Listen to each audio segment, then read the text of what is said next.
Bonjour. So today we are talking about our pronoun on. Okay, this is the last of the series that we need to talk about when we are talking about replacing things. So let's go ahead and review what we have done so far. Okay, first things first, we learned the me, te, nous, and vous. And remember, me, te, nous, and vous are the only the only four that can be both direct and indirect. So remember, if it is direct, it's me, you, us, you. If it is indirect, then it is going to be to me, to you, to us, to you. And again, the te is if I'm using the to form, and the vous, of course, is using the vous form. Okay, then we went on to the next chunk and we learned the le, la, le. Now, remember, these are only direct, okay? Now, the le can be a thing or a person, so that can be him or it. The la can be her or it, and the le is going to be a them, whether it both be things or people. Now, again, it can go to L apostrophe if it needs to in the singular, just in case that next word starts with a vowel or an H or a Y. Okay, but once again, these three are really the only ones that can be both people and things. Okay, now Louis and Le. Louis and Le now round out the end of our list for our indirect objects. Okay, remember, Louis and Le are always, always, always referring to people. Same thing with me, te, nous, and vous. Those are always people too. Okay, so Louis and Le are always, always people. So remember, most of the time when we go to look to replace with Louis and Le, you're going to be looking for a plus a person. Okay, if it's not a plus a person, it's not going to be an indirect. Okay, now last lesson, or earlier in this lesson, but last week, we learned E. Okay, and remember, E is going to be replacing prepositional phrases. Okay, and it's going to round out with a plus a thing. Okay, so over here we had a plus a person, over here we've got a plus a thing. But again, probably about 80% of the time that E is going to be replacing a prepositional phrase, and that's the packet that we worked on just a few days ago. Okay, so that is what we've done so far. So let's learn and talk about our new one, which is on. Okay, so on, it can usually be translated as some or some of it in some cases, okay? It can be translated as of them also in some cases, okay? So usually, most of the time, it's some of it, some of them, whatnot. You'll catch on once we get to some examples, okay? But here's the kicker, all right? This is what it replaces. So just like we did E with prepositional phrases or something like that, on is going to be anytime you see anything with a de. So that includes de, du, de la, de L apostrophe, de L apostrophe, de. Okay, anything with de. Now, it can also replace numbers and quantities, okay? But I do have little stars next to that because there is something a little special that does happen when we have numbers and quantities, but I will talk about that in a next slide. Okay, so far, on is anything with de, numbers, quantities. Okay, now, the same rule of placement applies like we have been doing this whole entire time. Okay, it goes before the verb unless there's an infinitive, then it goes in front of the infinitive. None of that has changed. Okay, there's nothing weird about it. Nothing of that has changed since the beginning when we started with all of this stuff. All right, so let's take a look at some examples. All right, I'm just going to start out with present tense, okay, and then I'll get into some passé composé, some infinitives, and some negative. Maybe not in that order. Okay, so first things first, we've got il mange des sandwiches. So as I told you, it replaces anything with de, and there's our day. Okay, so des sandwiches is what we are going to be replacing with on. So I'm going to write on above it. Okay, I am not rewriting sandwiches because I am replacing it. So really, I am only left with two words. And again, the rule says it goes before the verb. And so that's why we're going to go ahead and rewrite ils en mange. So instead of saying they are eating some sandwiches, now this is just they're eating some. Okay? So like I said, it usually can be most of the time translated as some in some way, shape, or form. All right, so il mange des sandwichs now has become ils en mangent. Next one, j'achète du pain. So now you should see that du, and there's my du pain. So I'm going to write above it. That is what I am replacing with en. I am not rewriting it. I am replacing it. I'm really only left with 2 words, okay? Now, we know, hopefully, that achète is my verb. So I'm going to break up this little part, okay? Because the en needs to go in front of the verb. So then that's why I end up with j'en achète. I buy some. I buy some bread. I buy some. Okay. Now, nous parlons du livre de Mark Twain. So we're talking about the book by Mark Twain, or Mark Twain's book. Okay. So we have the do here. So what are we talking about? We're talking about Mark Twain's book. So this whole entire thing is what we are talking about, is what we are replacing. And again, since there is a do, I'm replacing it with en, and I am not rewriting it. So again, I'm really only left with 2 words. I'm going to go ahead and put the en there in front of in front of my parlons. And so then we're going to get nous en parlons. We are talking about it. Okay. Now, by the way, if you haven't noticed, this is one time where the en is not going to be translated as some. All right. Like I said, it's got a few definitions, and it's not always clear cut. It just really all depends on the sentence. It really all depends on the context. Okay. I think I've got one more in the present tense here. All right. So, tu veux de la glace? Do you want some ice cream? So again, we have that de la. So you want some. That is what we are going to be replacing with en. We are not rewriting it. So again, I'm only left with tu veux. Veux is my verb. So again, I'm going to draw my little arrow there. So then when I go to rewrite it, it's going to be tu en veux. Do you want some? So maybe if I just come up to you and say, hey, tu en veux, you're going to have no idea what I'm talking about. There needs to be a context established in some shape or form. Maybe if I say, hey, do you want some ice cream? And you can say, no, thanks, I don't want any. You can use it in your answer. Or maybe I already have the ice cream out, and maybe because I'm helping myself to some, and so I can say, hey, do you want some? And you can tell by the context, you can tell by the ice cream in my hand that I'm offering you what I have, okay?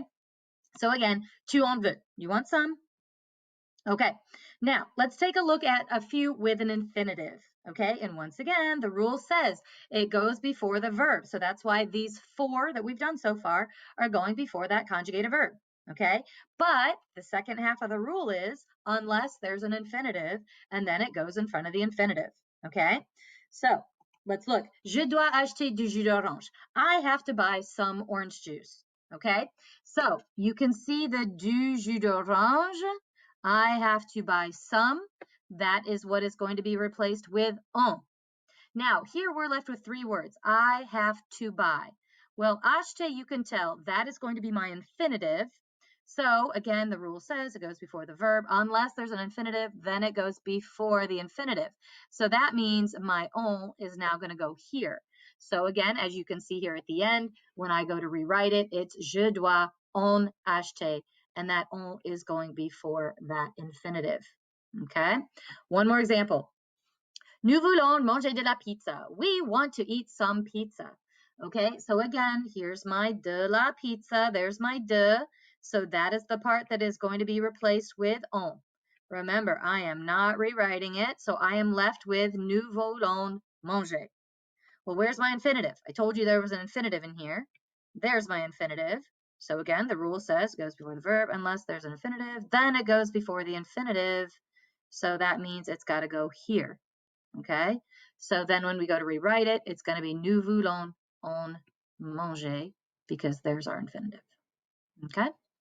All right, let's go on. So that's present tense. That's with an infinitive. Okay. Now, I told you these are where the stars came in, okay, or the little asterisks. So numbers and quantities. This just works, it's just slightly different. It's not hard, it's just slightly different. All right, so if you have a sentence, it should be if you have a sentence or if you have sentences with a number or a quantity. Here, let's just take that out. Okay, so if you have sentences with a number or quantity, you keep the number word or quantity word in place. Okay. All right. So, for example, il mange deux biscuits. He eats 2 cookies. Okay. Now, we don't have a de. Okay. We have a number instead. So what you're going to do is you go, okay, there's my number. Okay. But biscuit is what I'm going to be replacing with on, because as the rule says, you keep the number word or quantity word in place. So I'm going to put biscuit with on, and I'm going to put it up in front of the verb just because that's where my rule goes. But I am leaving de out. Okay, so I'm replacing biscuit. I'm not touching de. I'm going to leave de right in the sentence where it stays. So then it's going to be il en mange deux. And this is going to be as in he eats 2 of them. Okay, so this is where this would be translated of them. So how many cookies does he eat? Oh, he eats 2 of them. Okay, so again, on, numbers or quantities. Okay, now, tu achètes un morceau de fromage. So now we have one of those quantities phrases that we learned back in the food unit. So you buy a piece of cheese. So this whole entire thing is what's going to be talking with de. Okay, but as the rule says, I've got to leave the quantity word in place. So I am not touching un morceau. And really, there's my de. So I'm only going to be replacing de fromage with un. Again, it goes before the verb. So there's where it's going to go. So then when I go to rewrite it, it's tu on achète un morceau. And we keep the un morceau out. So how much cheese do you buy?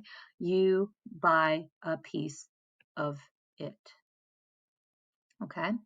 So like I said, this is just really the only weird thing is that you just keep the number word or you keep the quantity word in the same place where it is in the sentence. Okay. Don't touch it. Now, another one. Elle donne plusieurs cadeaux à ses amis. She gives several gifts to her friends. Okay, so here's our quantity word of plusieurs. Plusieurs is several. So several of what? Several gifts.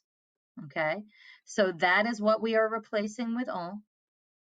It's got to go before, and it's got to go before that verb of done. Okay, because again, that rule hasn't changed. So when I say elle en donne plusieurs à ses amis, she gives several of them to her friends. Okay, and I believe I've got one more. All right, vous mangez beaucoup de fruits. So here, beaucoup is our quantity word. Okay, and in fact, we have a de. Okay, so vous mangez beaucoup de fruits. So de fruits is what we are replacing with en. So we're left with vous mangez beaucoup. Okay, and again, the rule goes before the verb. So I'm going to go ahead and write vous en mangez beaucoup, and again, leave beaucoup out. So you eat a lot of fruit. It's you eat a lot of it, or of them, however you want to translate. Okay, so that's really the only little sticky thing is if you have a number word or a quantity word, keep the number or quantity word in place where it is in the sentence. Don't touch it. Okay. All right. Let's look at a few more examples with passé composé, and then we'll do negative. Okay. All right. So passé composé. Again, guys, the rules haven't changed. Okay. So j'ai pris 2 tranches de jambon. Now, in fact, I kind of threw you a zinger here simply because I have another quantity. Okay. So there's my 2 tranches de jambon. So how much ham did I buy? I bought 2 slices. So again, the de jambon is what we are replacing with en. And so then I'm left with j'ai pris 2 tranches. Well, again, the rule says it goes before the verb. Well, this is my verb, okay? So it's got to go in front of here. So we're breaking up this little j'ai, and it's going to be j'en ai pris 2. Whoops, and I should have put tranche at the end too. That's what I get for proofreading. Okay.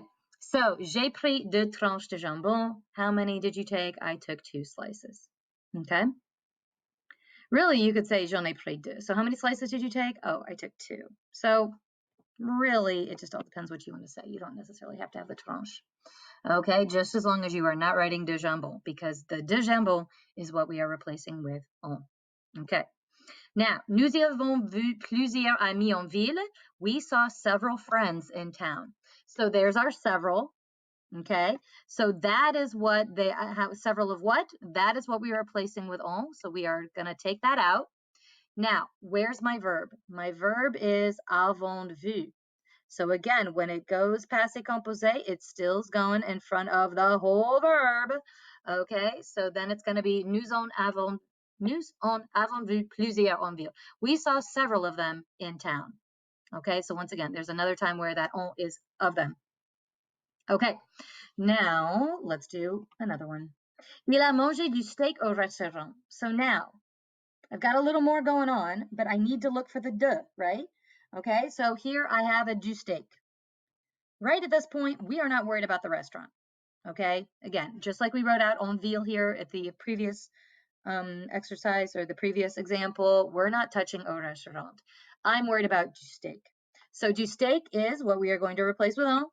Don't rewrite it, and we're left with this. There's my verb, and it's going to go in front of the whole verb. So, il en a mangé au restaurant. He ate some at the restaurant. Okay. Now, negative. Again, the rules have not changed. It goes inside the sandwich unless there's an infinitive. All right. So if I ask you, tu ne veux pas de ketchup? That you don't want ketchup? I could just say, what? You don't want any? So again, the de here, that's going to be replaced with on. So like I said, don't rewrite it. We're left with tu ne veux pas. It's going in front of our verb inside the ne pas sandwich. So it's tu n'en veux pas. Tu n'en veux pas? You don't want any? Okay, fine. Last one. Now, on n'a pas de devoir. We don't have homework, or they don't have homework, whoever on is referring to. Okay, so again, here we have a de devoir. We don't have any homework. That's what's going to be replacing with on. Again, we are not rewriting it, and we're just left with on n'a pas. Okay, now, there's my verb. So I need to break up that little happy family, and I'm going to put the on right there. So on n'en a pas. So you can come up to me and say, hey, did we have any homework? And I can say, no, on n'en a pas. We don't have any.